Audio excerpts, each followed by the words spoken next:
Assalamualaikum warahmatullahi wabarakatuh. Apa kabarnya sobat kawan horor?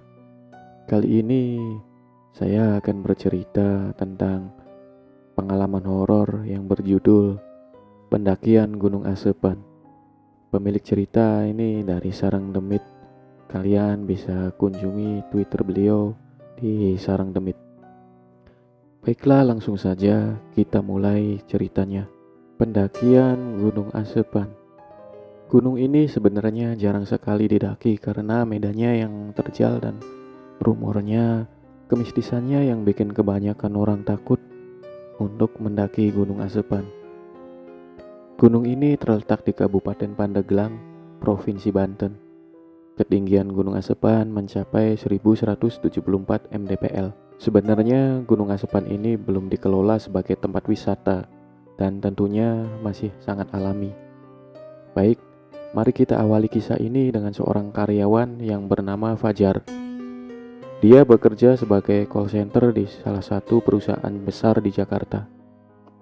Fajar sudah bekerja selama kurang lebih 3 tahun di perusahaan itu. Bagi Fajar, pekerjaannya itu sangat membosankan. Setiap hari dia harus menerima lebih dari 100 komplain dari pelanggan. Dicaci, dimarahin, adalah makanan sehari-hari Fajar. Belum lagi bosnya yang galak membuat penderitaan Fajar semakin lengkap. Tapi terlepas dari itu semua, Fajar tak punya pilihan. Hanya itu pekerjaan yang bisa ia dapatkan. Sebenarnya Fajar ini lulusan teknik mesin.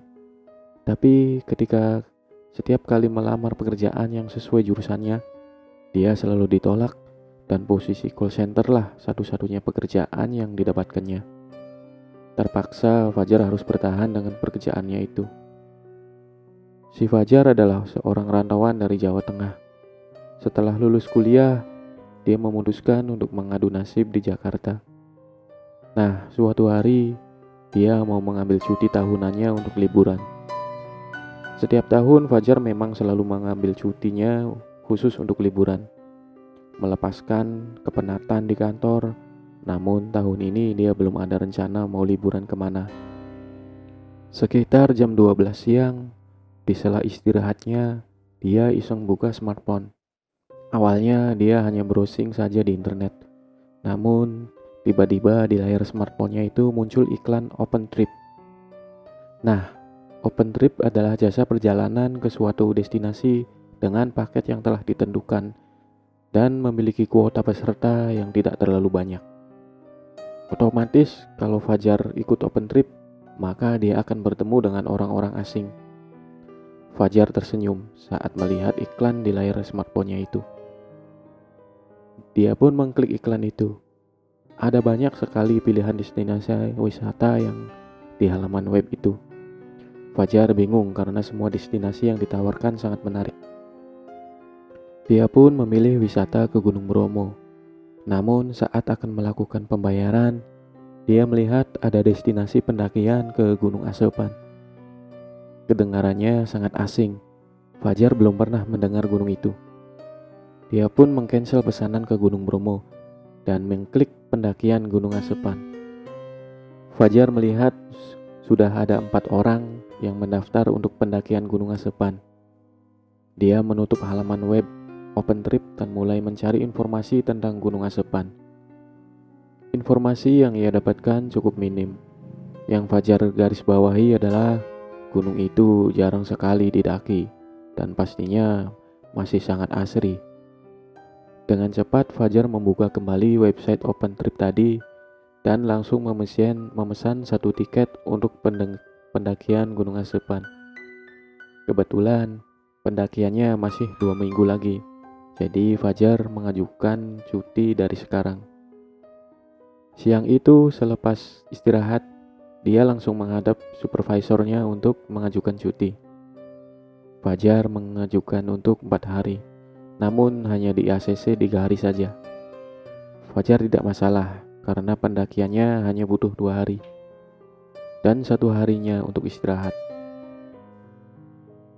Mau kemana lu? Tanya supervisornya. Sambil menandatangani lembaran cuti milik Fajar. Mendaki gunung, Mas, jawab Fajar sumringah. Gunung apa?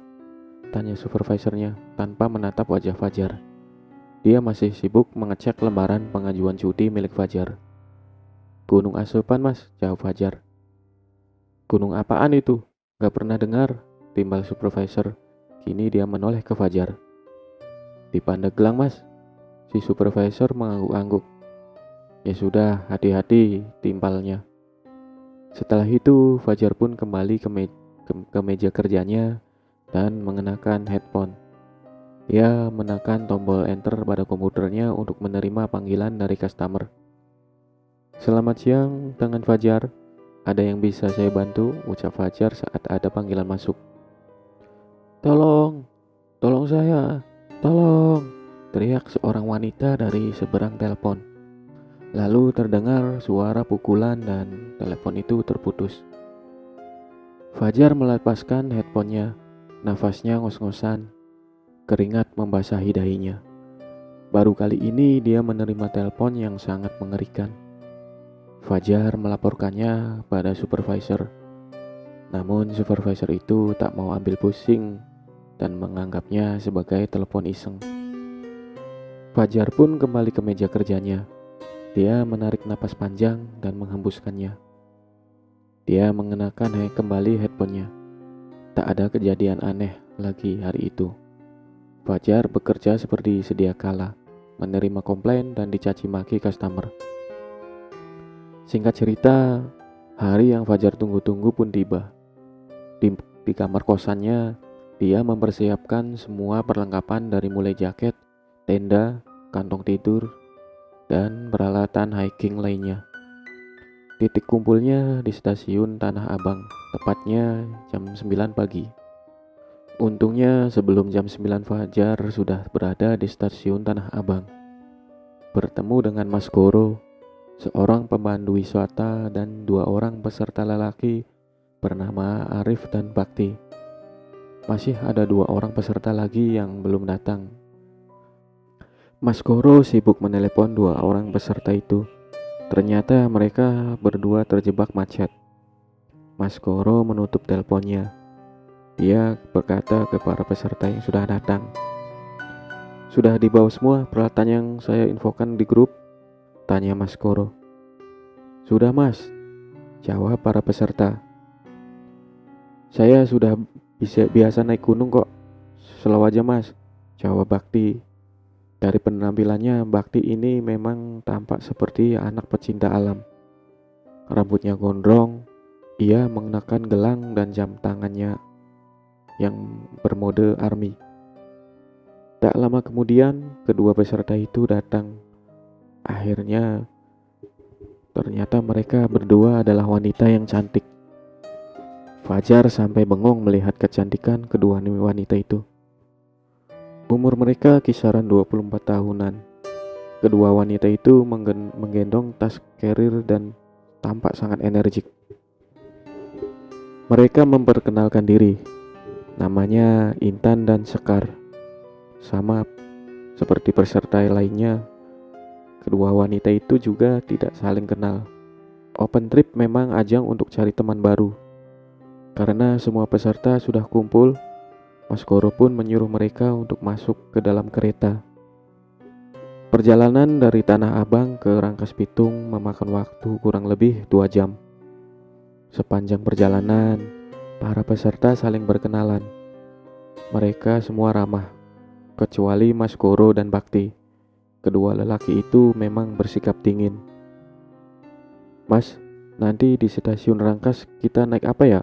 tanya Fajar.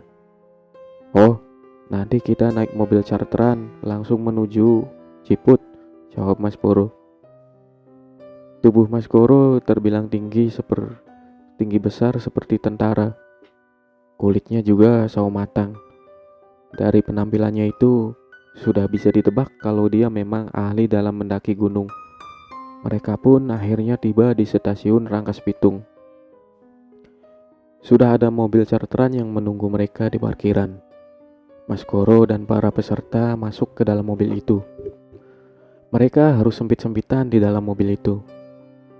"Lain kali saya mobil jeep aja, Mas," kata Bakti dengan wajah kesal. Mas Koro tidak menanggapi. Dia hanya menatap Bakti dan spion pengemudi. Mobil yang mereka tumpangi perlahan berjalan menuju Ciput. Obrolan ringan kembali terjadi sepanjang perjalanan menuju Ciput. Ternyata Intan adalah seorang pegawai bank, Sekar penjaga toko buku, sedangkan Arif seorang IT di perusahaan ternama, dan Bakti adalah pengangguran. Aku nganggur, kata Bakti saat teman-teman barunya menanyakan perihal pekerjaannya. Setelah Bakti menjawabnya dengan nada datar, tak ada seorang pun yang berani bertanya lagi kepada Bakti. Sebenarnya Bakti ini anak orang kaya, tapi dia tidak mau bekerja, bukan karena malas, tapi sedang menyusun rencana untuk membangun sebuah usaha jaket. Itu sekarang yang dipikir oleh Bakti. Tapi sayangnya dia belum melakukan langkah apapun karena sibuk naik gunung. Bakti sudah mendaki gunung-gunung terkenal yang ada di Jawa. Dan Gunung Asepan benar-benar membuatnya penasaran karena memang gunung itu jarang sekali didaki. Mereka sempat ketiduran di mobil hingga akhirnya sampailah mereka di Ciput, tepatnya di Desa Sikulan. Desa itu menjadi jalur masuk ke Gunung Asepan. Sebelum masuk ke jalur pendakian, mereka diberi arahan dulu oleh Abah Maad. Dia tertua di desa itu. Dia paham sekali soal Gunung Asepan dan larangan-larangannya. Ingat, hati-hati di gunung ini. Pikiran kalian harus bersih. Tidak boleh berbuat mesum. Tidak boleh makan langsung dari panik atau alat masak lainnya. Harus pakai piring atau daun. Jangan coba-coba memetik tanaman langka, kantong semar, dan jaga perkataan kalian. Begitulah ucap Abah Maad. Mas Koro dan para peserta lainnya mengangguk. Sekitar jam 3 sore, pendakian pun dimulai. Mas Koro berjalan paling depan, sedangkan Bakti paling belakang. Akan ada 4 pos yang harus mereka lalui untuk mencapai ke puncak. Tak lama kemudian, kaki Intan terpeleset. Fajar buru-buru membantunya. Hati-hati, jalannya licin, kata Fajar sambil tersenyum. Terima kasih, jawab Intan. Perjalanan pun dilanjutkan. Jalan setapak semakin tertutup semak berlukar. Mas Koro harus menebas semak itu untuk membuka jalan. Tunggu, ucap Bakti. Tiba-tiba dia menghentikan langkahnya.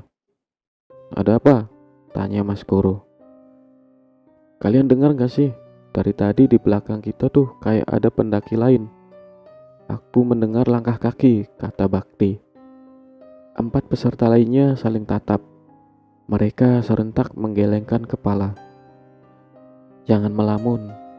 Kebanyakan orang hilang di gunung karena melamun, kata Mas Koro. Halah, aku udah biasa kali naik gunung. Aku gak percaya sama yang gitu-gituan. Tahayul, kata Bakti dengan ketus. Seketika saja Mas Koro tersentak. Dia menoleh kepada Bakti. Hati-hati kalau bicara. Aku hanya memandu kalian untuk sampai puncak. Tapi kalau ada hal buruk terjadi karena ulah kalian sendiri, aku tak tanggung jawab, ucap Mas Koro. Intan dan Sekar mulai deg-degan. Arif memberitahu Bakti agar tenang dan jangan arogan. Tapi Bakti tidak menghiraukannya. Perjalanan kembali dilanjutkan. Bakti berjalan sambil bersiul di belakang. Intan seketika saja memberhentikan langkahnya. Bakti, jangan bersiul. Kata orang tua zaman dulu bersiul bisa mendatangkan setan, ucap Intan. Iya, aku juga pernah dengar soal itu. Mendingan cari aman aja, Bakti. Jangan bersiul. Pokoknya kita harus hati-hati, kata Fajar. Alah, kalian semua kebanyakan nonton film horor. Lagi-lagi Bakti tidak mempedulikan saran teman-temannya itu. Semakin lama, suasana pegunungan itu semakin berkabut. Mas Goro dan para peserta harus menyalakan senter agar pandangan mereka tidak kabur. Tak lama kemudian Mas Goro memberhentikan langkahnya. "Ada apa, Mas?" tanya Fajar. Mas Goro mengendus-enduskan hidungnya. Terciumlah bau melati yang sangat menyengat. Dia pun balik badan dan menatap para peserta. "Bakti, apa yang udah kamu lakukan?" bentak Goro. Kali ini dia benar-benar marah. "Aku nggak ngapa-ngapain, emang kenapa, Mas?" tanya Bakti. "Iya, kenapa, Mas?" tanya peserta lainnya. "Bohong kamu," bentak Goro. Dia menerjang peserta lainnya untuk menghampiri Bakti. Mas Goro memeriksa kantong celana Bakti. Dia pun menemukan 2 tumpukan kantong semar. Mas Goro melempar kantong semar itu ke wajahnya Bakti. Jangan sembarangan kamu." Bakti pun marah sambil menepis lengan Mas Goro. Kabut semakin kental saja. "Gawat ini, gawat," kata Mas Goro. Keningnya mengerut, dia ketakutan. "Kamu ada-ada aja sih, Bakti," bentak Arif. "Kalian semua mencium bau kembang melati kan?" tanya Mas Goro dengan nada tinggi. Para peserta mengangguk. "Kita sudah membuat penghuni gunung ini marah. Habislah riwayat kita. Kalau tahu kayak gini, aku gak mau bawa kalian ke gunung ini," kata Mas Goro. Dia sangat marah. Bakti masih menampakkan wajah tak bersalah. Aku sengaja cabut kantong semar itu buat bukti ke kalian kalau makhluk halus itu gak ada. Kalian mau saja dibodohi sama mitos. Aku sudah naik gunung berkali-kali dan sampai sekarang aku masih hidup. Aku langgar semua larangan gunung," kata Bakti dengan nada sombong. "Kamu gak tahu siapa yang tinggal di gunung ini," ucap Mas Goro. Intan dan Sekar berpegangan tangan. Mereka berdua mulai ketakutan. "Alah, persetan. Aku malas ikut open trip ini. Cuy!" bentak Bakti sambil meludah. Dia pun putar arah dan hendak pulang. Peserta yang lain sudah mengingatkan Bakti, tapi laki-laki itu memang keras kepala. Dia pergi begitu saja. Arif hendak menyusul Bakti, tapi Fajar melarangnya. "Sudah, biarkan dia pulang.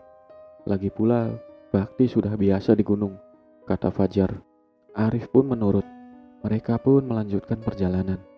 Namun Mas Goro meminta pada 4 peserta yang tersisa untuk berdoa agar terhindar dari gangguan makhluk halus.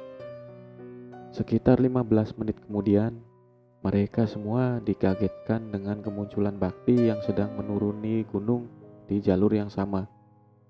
Ini aneh sekali. Padahal barusan Bakti pulang. Kenapa tiba-tiba dia berpas-pasan dengan rombongan Mas Goro? "Bangsat, apa-apaan ini?" Bakti jengkel saat menyadari kalau dirinya dipermainkan oleh makhluk halus. Intan dan Sekar merengek minta pulang. Mereka pun ketakutan. Sementara itu Mas Goro tertunduk. Dia juga bingung apa yang harus dilakukannya. Kini makhluk gaib gunung itu mulai mempermainkan mereka. "Kenapa aku berpapasan sama kalian?" kata Bakti. Napasnya ngos-ngosan. Padahal dari tadi dia yakin kalau jalur pulang yang ia tempuh itu sudah benar. Saat mereka sedang kebingungan, terdengar bunyi lonceng dari kejauhan. Mas Goro menebas semak belukar. Dia mencari permukaan tanah yang agak datar untuk mendirikan tenda karena hari sudah mulai gelap.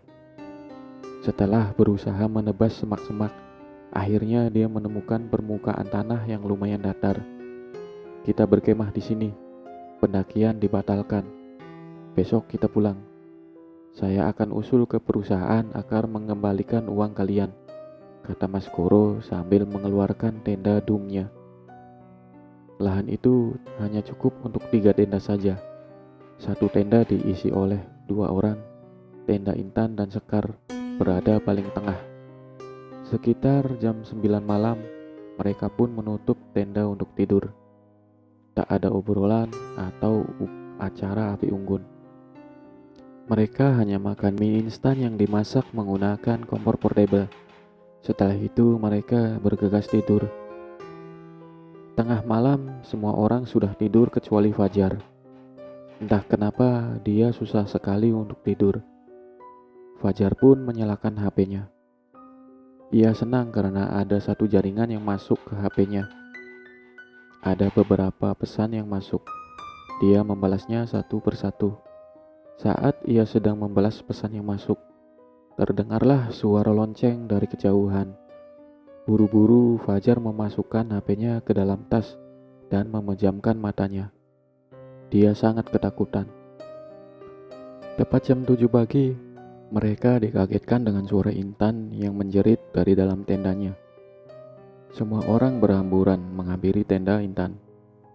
Mereka kaget saat melihat tubuh Intan penuh dengan luka sayatan. Percikan darah kering memenuhi wajahnya. Napasnya ngos-ngosan. Tepat di hadapan Intan, ada Sekar terkapar tak bernyawa. Ada 2 buah garpu yang menancap di lehernya. Kedua matanya melotot. "Bangsat!" "Wah!" Bakti berteriak. Dia kalap saat melihat jasad Sekar. Sementara peserta lainnya masih bengong dengan apa yang mereka lihat. Tanpa ancang-ancang lagi, Arif langsung menonjok wajah Bakti sampai hidungnya mimisan. "Ini semua gara-gara kamu, bangsat!" Arif menindih tubuh Bakti dan menghantamkan tinjunya dalam posisi ground and pound. Bakti menutupi wajahnya dengan sikut. Mas Koro pun merelai mereka. Dia meminta agar semua peserta tetap tenang. Intan dipapah keluar tenda. Fajar mengobati luka sayat di pergelangan wanita itu dengan obat merah. Saat Intan ditanyai tentang kematian Sekar, wanita itu malah tidak bisa jawab apapun. Dia tidak tahu apa yang sudah terjadi padanya. Semalam Intan tidak bangun sama sekali. Dia merasa tidurnya sangat nyenyak. Tapi entah kenapa, pagi-pagi tubuhnya penuh luka dan Sekar tewas dengan sangat mengenaskan. Seperti ada yang sengaja menancapkan garpu ke lehernya Sekar. Mas Koro tidak mau ambil pusing dan sudah lepas tangan. Dia juga berniat untuk mengundurkan diri dari pekerjaannya. Perihal jasad Sekar, awalnya Bakti menyarankan agar jasad itu dikubur saja. Mas Koro dan peserta lainnya tidak setuju dengan saran Bakti karena sangat tidak manusiawi. "Kita harus bawa jasad Sekar ke keluarganya," kata Fajar. "Terus kita bilang apa sama keluarganya Sekar?" tanya Arif. "Kalau soal itu, kita serahkan saja ke polisi. Yang penting kita semua harus ngasih kesaksian yang apa adanya," jawab Mas Koro. Jasad Sekar ditandu. Mereka membuat tandu dari selimut dan sebatang kayu. Perjalanan ke puncak dibatalkan. Kini mereka putar balik menuruni gunung. Sebelum malam tiba, rombongan itu segera sampai di perkampungan warga. Namun di perjalanan pulang, mereka menemukan hal yang janggal. Semak belukar yang baru saja kemarin ditebas, kini tumbuh subur kembali. Jalan setapak itu tertutup tumbuhan liar, sehingga Mas Koro harus menebasnya lagi. Intan masih menangis terseduh-seduh. Dia sangat syok dengan kejadian pagi tadi. Fajar dan Arif menandu jasad Sekar. Sesekali mereka berdua sempoyongan karena jalan yang mereka lalui itu terjal. Bakti berjalan paling belakang. Dia terus mengamati sekeliling dan tetap waspada. Sesekali rombongan itu berhenti untuk istirahat. Yang menandu jasad pun bergantian. Kini Mas Koro dan Bakti yang menandu jasad, sementara Fajar menebas semak belukar yang menghalangi jalan. 4 jam kemudian, Mas Koro menyuruh rombongan untuk berhenti. Dia merasa ada yang tidak beres. Mas Koro meletakkan jenazah yang ia tandu, lalu mendongak ke langit dan memeriksa jalan setapak. Lelaki itu mengambil golok dari tangan Fajar, lalu menebas semak belukar di hadapannya. Seketika saja golok yang digenggamnya terjatuh. Mas Koro melihat banyak tapak kaki di permukaan tanah. Itu artinya mereka hanya berputar-putar di tempat yang sama. Mas Koro berlutut. Wajahnya sangat ketakutan. Bakti dan Arif melihat tapak kaki itu. Mereka berdua langsung kesal. Bakti berteriak dengan kencang, "Woi, keluar kalian! Mau kalian apa, ha?" teriak Bakti. Mas Koro menyuruhnya untuk diam. Saat itu juga lonceng kembali terdengar dari kejauhan. "Siapa itu yang menabuh lonceng?" tanya Fajar. Mas Koro tidak menjawab pertanyaan Fajar dan malah melanjutkan perjalanan. Namun sayangnya sampai malam tiba, mereka terus berputar-putar di satu tempat. Mas Koro pun memutuskan untuk kembali mendirikan tenda. Jasad Sekar dibiarkan terbaring di luar tenda. Tubuhnya ditutupi selimut. Intan tidak berani tidur sendirian. Dia tidur bersama Arif dan Fajar, sementara Mas Koro satu tenda dengan Bakti. Setelah makan mie instan, mereka pun bergegas tidur. Tengah malam, Fajar terbangun. Dia mendengar ada bunyi gerasak-gerusuk di tendanya Mas Koro. Fajar juga mendengar suara lelaki yang mengerang kesakitan. Buru-buru Fajar keluar dari tendanya. Kebetulan resleting tendanya Mas Koro terbuka sedikit, jadi Fajar bisa mengintipnya. Fajar menyorotkan senter ke dalam tenda itu, dan seketika saja ia kaget dengan apa yang dilihatnya. Di dalam tenda itu, Mas Koro dan Bakti saling cekik. Golok menancap di bahunya Bakti. Wajah mereka berdua pucat seperti mayat. Kedua bola matanya hitam semua. Fajar sampai terjungkal ke belakang saat melihat mereka berdua yang sangat mengerikan. Fajar meringsut mundur. Cahaya senternya masih menyinari tenda Mas Koro. Bayangan mereka berdua tampak jelas. Mas Koro mencabut golok yang tertancap di bahunya Bakti. Lalu ia menikam dadanya Bakti berkali-kali. Darah muncrat membasahi tenda. Fajar lari ke tendanya, lalu membangunkan Intan dan Arif. Mereka bertiga menghampiri tenda Mas Koro. Pelan-pelan Fajar membuka sleting tenda itu.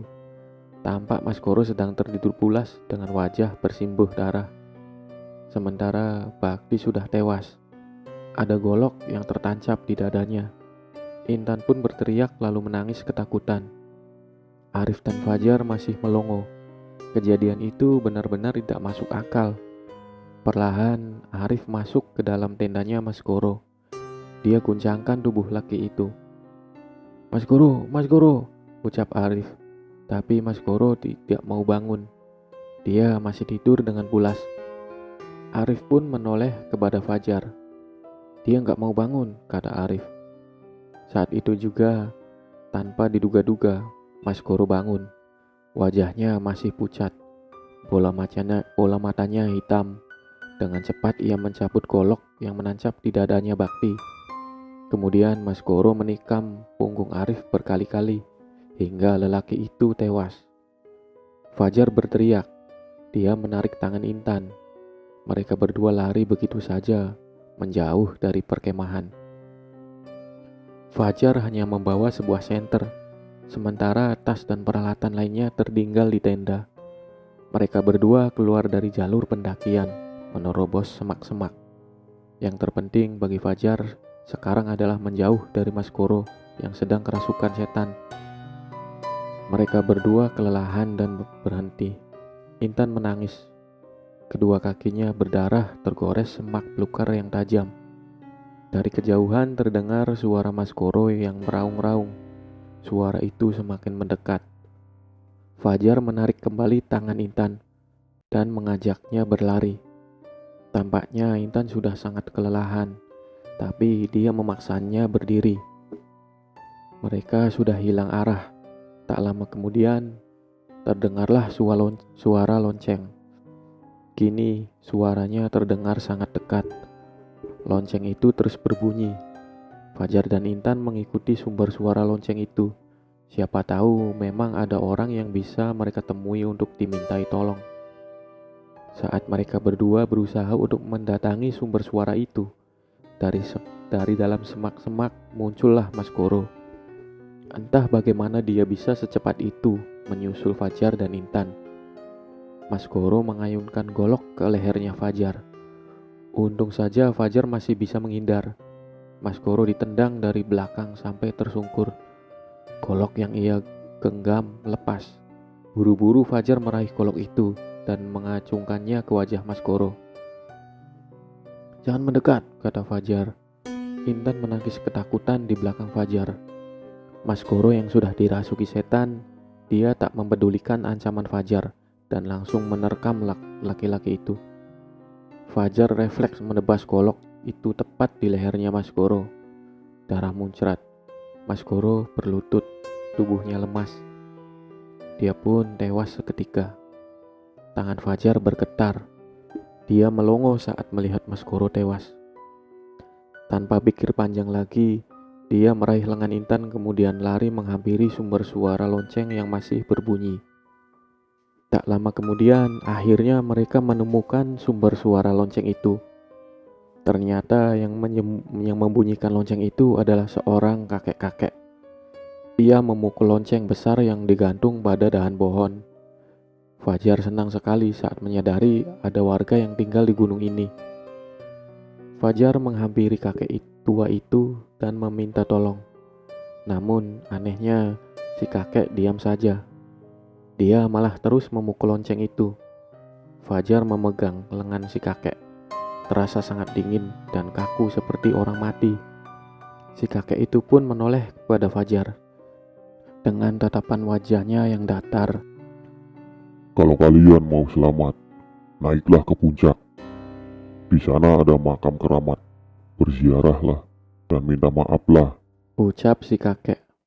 "Tolong tunjukkan jalan menuju puncak, kek," ucap Fajar. Si kakek pun menunjuk ke arah barat. Ternyata tak jauh dari sana ada jalan setapak. Fajar dan Intan pun pamit. Mereka naik ke puncak gunung Asepan dengan hanya berbekal senter.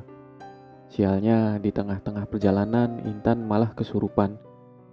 Dia menerkam Fajar hingga terjungkal. Kedua mata Intan hitam semua. Dia berusaha mencekik lehernya Fajar. Untung saja lelaki itu masih bisa bertahan. Tangan kanan Intan berhasil meraih sebuah kayu yang ujungnya lancip. Kayu dihujamkan ke wajah Fajar, tapi tidak kena. Fajar berhasil menghindar. "Intan, sadar Intan!" bentak Fajar. Intan masih berusaha untuk membunuh Fajar. Dia mengangkat kembali kayu lancip lalu mengarahkannya ke leher Fajar.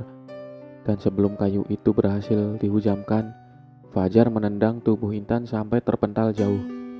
Tubuh wanita itu menabrak batang pohon. Dia pun pingsan begitu saja. Fajar tidak mau ambil risiko. Dia mengikat kedua kaki Intan dengan gespernya. Tangan Intan juga diikat dengan tali yang Fajar cabut dari jaketnya. Fajar menyorotkan senter. Ternyata puncak memang sudah dekat. Dengan sisa tenaga yang ada, Fajar membopong tubuh Intan dan membawanya ke puncak. Ia sempat sempoyongan, namun akhirnya dia berhasil membawa wanita itu ke puncak. Perkataan lelaki tua itu memang benar. Ada sebuah kuburan yang batu nisannya dibungkus dengan kain putih. Itu pasti kuburan keramat. Fajar pun berziarah di kuburan itu. Dia berdoa sebisanya, bahkan menggunakan bahasa Indonesia. Dia juga meminta maaf atas perbuatan temannya yang tidak mematuhi aturan. Dan saat itu juga, seketika saja Intan yang terkapar dekat kuburan, matanya melotot. Dia berteriak kesakitan. Wajahnya pucat, banyak urat yang menjalar di wajahnya. Fajar ketakutan melihat wajah Intan. Wanita itu mengamuk, tapi untungnya Fajar sudah mengikat kedua kaki dan tangannya. Saat Intan berteriak, entah kenapa Fajar terasa sangat pusing. Pandangannya kabur dan ia pun terkapar tak sadarkan diri di dekat kuburan. Singkat cerita, keesokan paginya ada rombongan orang yang membangunkan Fajar. Mereka adalah tim pencarian orang hilang. Mereka datang ke gunung ini bukan untuk mencari rombongan Mas Koro, tapi untuk mencari sepasang kekasih yang dinyatakan hilang secara misterius. Kabarnya baru tersebar 2 hari yang lalu, makanya gunung itu tidak segera ditutup. Perlu diketahui, 2 minggu sebelum rombongan Mas Koro mendaki, Memang ada sepasang kekasih yang melakukan pendakian di gunung ini. Namun mereka tak pernah kembali. Tim penyelamat tak bisa menemukan sepasang kekasih itu. Namun mereka berhasil menyelamatkan Fajar dan Intan. Kondisi Intan dan Fajar sangat lemah, sehingga mereka harus ditandu.